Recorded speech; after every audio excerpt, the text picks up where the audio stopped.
चलो ये क्वेश्चन देखते हैं। The sun rotates around its centre once in 27 days. What will be period of revolution if the sun were to expand to twice its present radius without any external influence? Assume sun to be sphere of uniform density. Right?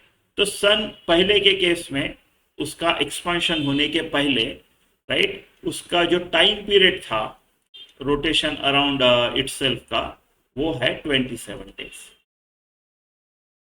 ठीक है। और मान लो उसकी जो radius थी पहले की are थी। दूसरा टाइम पीरियड हमको निकालना है, right, what will be period of revolution of sun, ये निकालना है जब उसकी रेडियस डबल हो गई तब का, without any external influence, without any external force, therefore without any external torque.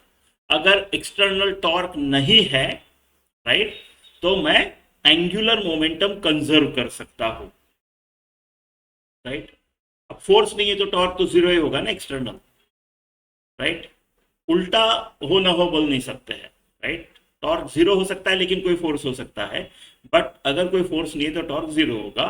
तो मैं एंगुलर मोमेंटम कंजर्व करता हूँ। इसको कांस्टेंट रहेगा, टॉर्क जीरो है तो एंगुलर मोमेंटम पहले का बाद में का, यानी एंगुलर मोमेंटम क्या होता है, आई ओमेगा।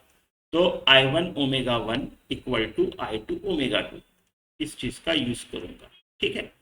स्पीयर पकड़ना है तो I1 क्या आएगा, 2/5, सॉलिड स्पीयर 2/5, उसका मास m, उसका रेडियस पहले का r square into omega 1 is equal to I2 क्या आएगा। अब ये फिर से स्पीयर ही है, उसका मास चेंज नहीं हुआ है, राइट। क्वेश्चन में कहीं ऐसा तो है नहीं, हम पकड़ सकते हैं कि मास चेंज नहीं हुआ है। इसकी रेडियस 2r हो गई, ये हो गया मेरा नया वाला मोमेंट ऑफ इनर्शिया, और ओमेगा 2 ये काट देते हैं, 2/5m, आर स्क्वायर भी काट देते हैं, राइट। ये 4 हो गया, फिर W1 is equal to 4W2, omega, W नहीं ओमेगा, है ना। तो ओमेगा क्या होता है, 2π/t। So 2π/t1 is equal to 4 times 2π/t2।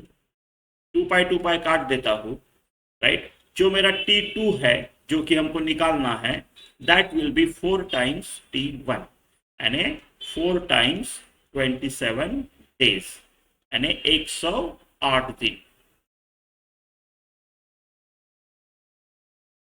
तो मेरा ऑप्शन 4, ठीक है।